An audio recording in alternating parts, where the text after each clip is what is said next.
ଆକାଶ କଇଁଛ Manoj Das. Last unit ଗଳ୍ପର ସବୁଟା ସରିଲା।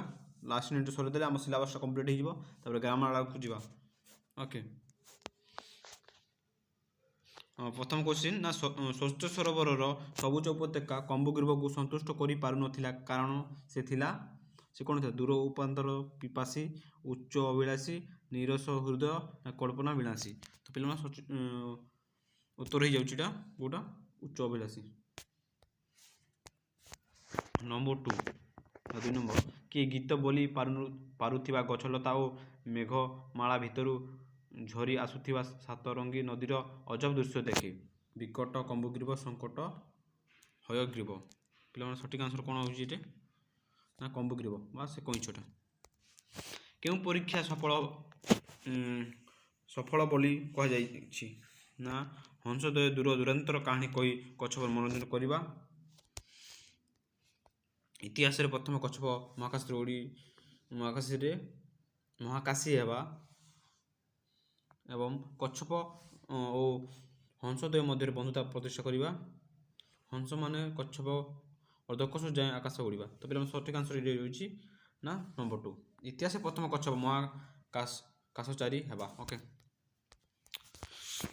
ହଂସ ମାନେ ଯୁଗେ ଯୁଗେ ବିଶ୍ୱଘାତକ ଏ ମନ୍ତବ୍ୟଟା କିଏ ଦେଇଥିଲା?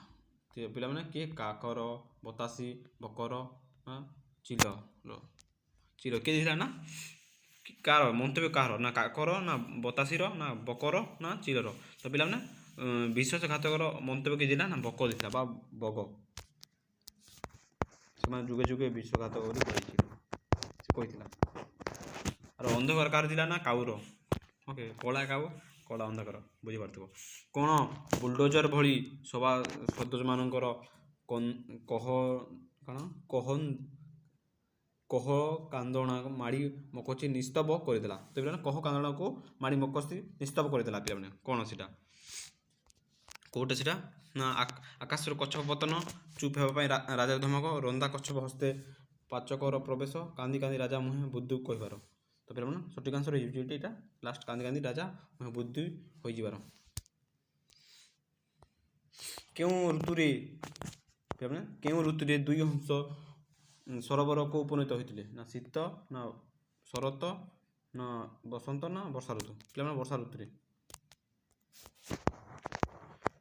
7 ନମ୍ବର, ପରୀକ୍ଷା ସଫଳ ହେଲା ବୋଲି କିଏ କହିଥିଲା? ନା ସଙ୍କଟ, ବିକଟ, କମ୍ବୁଗିରିବ, ଚିଲ? ନା ବିକଟ କହିଥିଲା। ଆକାଶର ଭବିଷ୍ୟ ଅନ୍ଧକାର ବୋଲି କିଏ ଭବିଷ୍ୟବାଣୀ କହିଥିଲା? ପିଲାମାନେ ଏବେ ଡିସ୍କସନ୍ କରିଥିଲେ ନା ବକ, ଚିଲ, କାଉ, ପାରା। ତ ପିଲା ସଠିକ୍ ଆନ୍ସର ହେଉଛି ଏଇଠି କାଉ। କାଉର କଳା ରଙ୍ଗ ଆଉ ଭବିଷ୍ୟ ଅନ୍ଧାରର ବି କଳା ରଙ୍ଗ। ଏମିତି ଇଣ୍ଟରଫେୟାର କରିନି।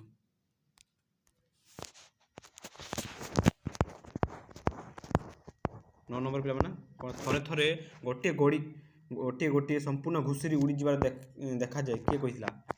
ନା ସେନାପତି, ବିଦେଶୀ ରାଜଦୂତ, କବିରାଜ ଜ୍ୟୋତିଷ, ରାଜା? ତାପରେ ସଠିକ୍ ଆନ୍ସର ଯିଏମାନେ ମାରୁଛନ୍ତି ବିଦେଶୀ ରାଜଦୂତ, ସେମାନଙ୍କୁ ଠିକ୍ ହେଇଯାଉଛି। କେତେ ବର୍ଷ ଥରେ ଶୂନ୍ୟରୁ କଚ୍ଛପ ବୃଷ୍ଟି ହୁଏ ବୋଲି କୁହାଯାଇଛି? ନା 100, ସହସ୍ର, ଅୟୁତ, ଲକ୍ଷ? ତା ପିଲାମାନେ କେଉଁଟା ଆନ୍ସର? ଯିଏମାନେ ସହସ୍ର ମାରୁଛନ୍ତି ସେମାନେ ଠିକ୍। 11 ନମ୍ବର କ୍ୱେଶ୍ଚିନ୍, ନା ସେନାପତି କେଉଁ ରୋଗରୁ ମୁକ୍ତି ହେବା ପାଇଁ ଫାଳେ କଇଁଛ ମାଂସ ଖାଇବାକୁ କହିଥିଲେ? ନା ଶ୍ୱାସ, ଅମ୍ଳପିତ୍ତ, ଗଣ୍ଠିବାତ, ନା ଅଶ୍ଵ? ତାପରେ ସଠିକ୍ ଆନ୍ସର ଏଠି ଯେଉଁମାନେ ହେଉଛନ୍ତି ଗଣ୍ଠିବାତ, ସେମାନଙ୍କୁ ଠିକ୍ ହେଇଯାଉଛି। ଗଣ୍ଠିବାତ, ତାଙ୍କୁ ଗଣ୍ଠିବାତ ଥିଲା ସେ ମନ୍ତ୍ରୀକୁ। କେତେ ବର୍ଷ ହେଲା ଯୁଦ୍ଧ ହେଇନି, ସେଥିପାଇଁ ତାଙ୍କୁ କ'ଣ ଆଣ୍ଠୁବାତ ହେଇଥିଲା। ବିଦେଶୀ ରାଜଦୂତଙ୍କ ରାଜ୍ୟରେ କେଉଁଭଳି ବୃହତ୍କାର ବିହଙ୍ଗ ଥିବା କଥା ସେ କହିଛନ୍ତି ନା କହିଥିଲେ?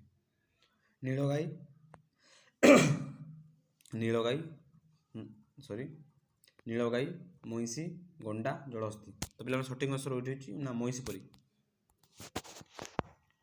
ରାଜାଙ୍କ କୋଳରେ ପାଚକର ସହକାରୀ କ'ଣ ବିଛାଇ ଦେଇଥିଲେ? ମନ୍ତ୍ରୀଙ୍କ ପଗଡ଼ି, ରାଜାଙ୍କ ଉତ୍ତରୀୟ ଚିତ୍ତିତ ଚତୁରଙ୍ଗୀ, ନା ରେଶମ ତେର? ତ ପିଲାମାନେ ସଠିକ୍ ଆନ୍ସର ଏଠି ହେଉଛି କେଉଁଟା ହେଉଛି? ନା ମନ୍ତ୍ରୀଙ୍କ ପଗଡ଼ି। ଓକେ, ମନ୍ତ୍ରୀଙ୍କ ପଗଡ଼ି। 14 ନମ୍ବର, ପିଲାମାନେ ଲାଷ୍ଟ କ୍ୱେଶ୍ଚିନ୍, ଯେଉଁଟା ଏଇଠିର ଶେଷ କରିଦେବା। ମହତ କାର୍ଯ୍ୟ ବୋଲି ରାଜା କେଉଁ କାର୍ଯ୍ୟକୁ ସୂଚାଇଛନ୍ତି? ଏଠି ଶିକାର ଅଛି, ରାଜ ଉତ୍ସବ, ନା ଯୁଦ୍ଧ, ନା ବୈଦେଶିକ ଯାତ୍ରା? ତ ପିଲାମାନେ ଯେଉଁମାନେ ଏଠି ଯୁଦ୍ଧ ମାରୁଛନ୍ତି ସେମାନଙ୍କୁ ଠିକ୍ ହେଉଛି ପିଲାମାନେ। ओके तो पिलाने आम जोटा सरेदेला सिलेबस ओडिया जोटा सिलेबस थिला तो सिलेबस जिते भी थिला आम सब सरेदेला कंप्लीट है ओके जी भी धरे देखी नौ पूरा सब सिलेक्शन क्वेश्चन पिलाने एवटी क्वेश्चन आसो तो पिलाने जिते भी आम डिस्कसन करी प्ले लिस्ट मुझे लिस्ट कर देची देखी नब देखिए पुष्पपुर नहीं आम आकाश कहींच जे सरेदेले गल्प जाए तो अब ग्रामर आड़ को जी पत्र लिखन जोटा आसा मुझे पढ़ेबी तो आगे लाइक करी पे जॉइन हो शीघ्र शीघ्र ओके वीडियो को लाइक और चैनल सब्सक्राइब करदेवा कमेंट कमेंट कर केमती लगे वीडियो ओके जय हिंद जय भारत।